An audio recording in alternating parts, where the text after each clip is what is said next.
नमस्कार बहिणींनो, तर माझ्या व्हिडिओमध्ये तुम्हा सगळ्यांचं स्वागत. तर तुम्हाला आता माहितीच आहे, थंडी म्हणजे लईच प्रमाणात थंडी वाढलेली आहे बरं का. आणि ह्या थंडीचा असर आहे ना सगळ्यात जास्त आपल्या घरातल्या लहान मुलांवर होतो.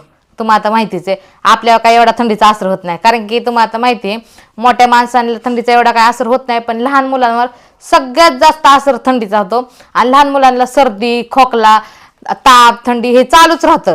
कारण की ज्या टाइमला आपल्याला थंडी येते त्या टाइमला आपल्या लेकरांना थंडी सहन होत नाही, कारण की त्यांची त्वचा ते लेकरं सुद्धा नाजूक असतात. त्यामुळे ना ही सर्दी आणि थंडी सहनच होत नाही. तर आता आहे ना, मी आमच्या घरातल्या मुलांना सुद्धा थंडी होते बरं का. माझ्या घरात 2 मुले आहेत लहान, त्यांना सुद्धा सर्दी होती. त्यामुळे मी ना मुलींसाठी असा एक घरगुती उपाय करते ना, की त्याच्यामुळे ना मुलींची सर्दी पण जाते आणि त्यांना काही वेगळा त्रास होत नाही. तर आज मी व्हिडिओ तो तुमच्यासाठी घेऊन आलेले बरं का. तुम्हाला आता माहिती आहे, ज्या टाइमला आपल्या मुलांना सर्दी होती त्या टाइमला आपल्या घरातले मुलं आहेत ना, विक्स किंवा झेंडूबाम अजिबात लावून घेत नाहीत अंगाला, डोक्याला. आणि तुम्हाला आता माहितीच आहे, ज्या टाइमला लेकरांना सर्दी होती त्या टाइमला छातीला आणि नाकाला, डोक्याला विक्स लावलं तर सर्दी लगेच लेकरांची जाते, पण लेकरं लावून देत नाही. आणि लेकरं झोपल्याच्या नंतर जरी आपण हा प्रयोग केला ना लेकरांवर, ज्या टाइमला आपण डोक्यावर, छातीवर आपल्या लेकरांच्या विक्स किंवा झेंडूबाम लावत असतं, तर त्याने लेकरं काय करतात माहिती का, लेत 5 किंवा 10 मिनिटं झोपतात. आणि ज्या टाइमला त्यांना चेहऱ्याला, त्यांच्या त्वचेला असं चुरचुर चुरचुर व्हायला लागलं तर लेकरं उठून बसतात आणि त्यांची झोपमोड होती आणि आपली झोपमोड करतात. आणि त्यानंतर ते लेकरं रडतात आणि म्हणतात हे विक्स काढून टाक. तर आपल्याला पाणी लावून पुसलं तर चेहऱ्याची त्या लेकरांची जास्त चाग होती, त्यामुळे आपल्याला विक्स परत काढता येत नाही. एखादा कपडा घेतला आणि कपड्याने ती विक्स पुसून काढलं तर तरी पण चुनचुन व्हायची ती होतीच, लगेच चुनचुन राहत नाही. आणि मग लेकरंही झोपत नाहीत आणि आपल्याला झोपू देत नाही, कारण की त्या लेकरांना विक्सचा त्रास होत असतो. त्यामुळे आता लेकरांना त्रासही काय होणार नाही. आणि विक्सचा उपयोग करायचा आपण, पण लेकरांच्या शरीराला लावून नाही उपयोग करायचा. असा उपयोग करायचा ना की लेकरांची सर्दीही गेली पाहिजे आणि लेकरांना काही त्रास पण नाही झाला पाहिजे, लेकरांची झोप पण ओढ नाही झाली पाहिजे आणि लेकरांनी उठून बसलं पण नाही पाहिजे. असा आपण उपाय करणार आहे आज. तर तो उपाय कसा करायचा आहे ना, मी आज तुम्हाला सांगते. तर चला, तर आपण आहे ना इथं 4 मेणबत्त्या घेतल्यात. 4 मेणबत्त्या घेतल्यात आणि कढई आहे ना आपण गरम करायला ठेवूया.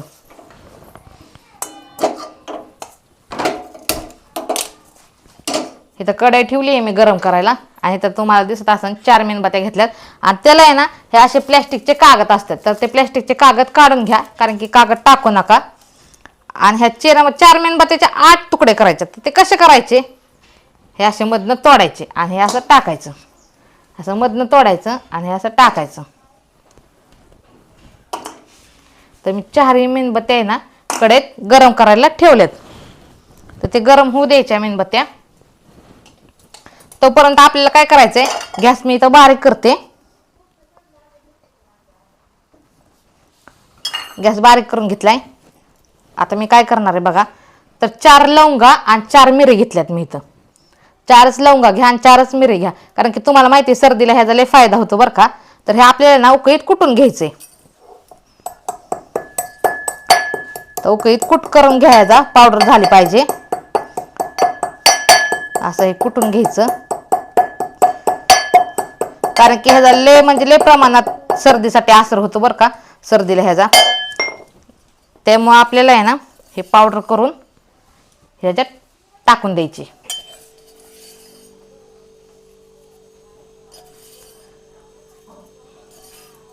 तर हे ह्याच्यात आपण टाकून द्यायचं. त्याच्यानंतर आपल्याला काय करायचंय, हा कापूर तर तुम्हाला माहितीच आहे, कापराचा फायदा लय फायदा होतो. आपण देवाला वापरत असतो, पण तसंच घरातले सुद्धा आपले फायदे भरपूर असतात त्याच्यापासून.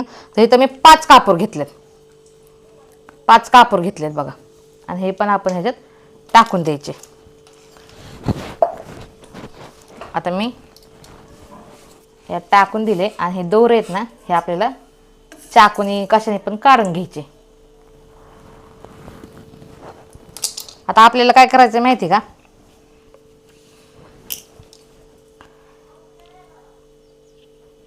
हे असं विक्स काढून घ्यायचे. विक्स घेतलंय मी इथं, हे ह्याच्यात सोडून द्यायचं विक्स. तर हे विक्सचं प्रमाण मी तुम्हाला सांगते, अर्धा चमचा विक्स घेतलंय बरं का आपण.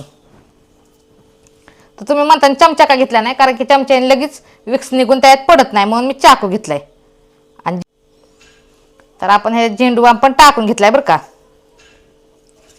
तर अर्धा चमचा विक्स टाकलंय, अर्धा चमचा झेंडूबाम टाकलाय. दोन्हीचं प्रमाण घ्यायचं बरं का, नुसतं विक्सच नाही घ्यायचं किंवा नुसतं झेंडूबाम नाही घ्यायचं. तर आता बघा तुम्ही सगळं चांगलं कडलंय ती. आणि त्यासाठी आपल्याला काय घ्यायचं माहिती का, तर इथं मी आता एक काचाचा ग्लास घेतलाय. तुम्ही काचाचा ग्लास घ्या किंवा वाटी घ्या, काही घेतलं तर चालेल. मी तर काचाचा ग्लास घेतलाय.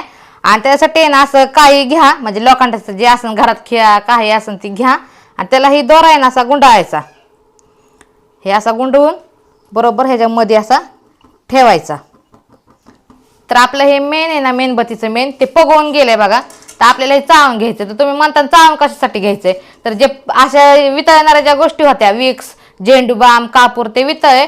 पण जे आपण लवंग मिरी जी टाकलेली ना ते त्यात तसंच आहे, त्याचा अंश सगळा उतरलाय आपला त्याच्यात. पण आता ती पावडर त्यात शिल्लक राहिली, त्यामुळे आपल्याला हे चहा गाळणीने असं चाळून घ्यायचंय. तर हे बघा दिसत असेल तुम्हाला चाळणे सगळं कुटलेलं, पण त्याचा अंश सगळा ह्याच्यात उतरलेला आहे बरं का. तर आपण काय करायचं, हे पण पकडीने धरा, कारण की वाटी आता आपली गरम झाली. आता आपलं झालंय वतून बरं का. तर आपल्याला काय करायचं माहिती का, हे मिश्रण आहे ना 10 ते 15 मिनिटं आहे ना फ्रीज मध्ये ठेवा. तर चला आपण आता फ्रीज मध्ये ठेवूया. तर तुम्हाला आता मी सांगितलेलं की जो आपला ग्लास आहे तो आपण फ्रीज मध्ये ठेवायचा आहे. तर फ्रीज मध्ये ग्लास मी ठेवलेला आहे, 2-3 तास झालेले आहेत. आता आपण तो फ्रीज मधनं ग्लास काढूया बाहेर आणि बघूया कसं काय ते तयार झालंय.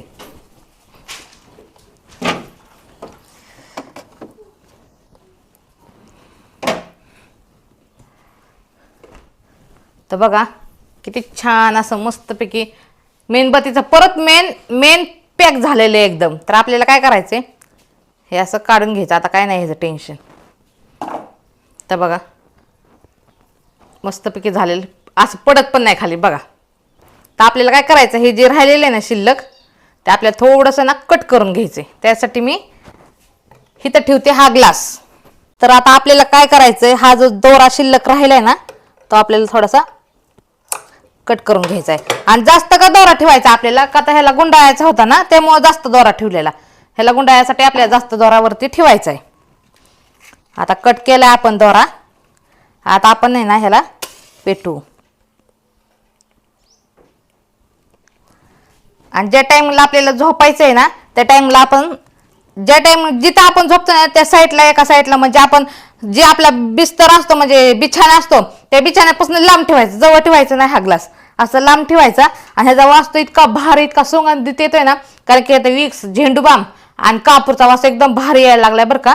आणि लवंग आणि मिरीचा अंश सगळं उतरलेला आहे. त्यामुळं ह्याचा फायदा आहे ना आपल्या लेकरांना होणारच आहे, पण जास्त आपल्याला बी फायदा होणार ना आपल्या लेकरांना बी. आपले लेकरं विक्स, झेंडूबाम कसलंच शरीराला लावू देत नाही, गळ्याला लावू देत नाही, डोक्याला लावू देत नाहीत, नाकाला लावू देत नाहीत. आणि हे असा ग्लास जर आपण ठेवला ना तिथं, तर ह्याचा वास एकदम विक्सचा एकदम आपल्या लेकरांच्या नाका तोंडात जाणार. आणि संध्याकाळी ज्या टाइमला लेकरं आपले झोपतात, आपल्या सर्दीने ना आपल्या लेकरांचे नाक बंद होतात.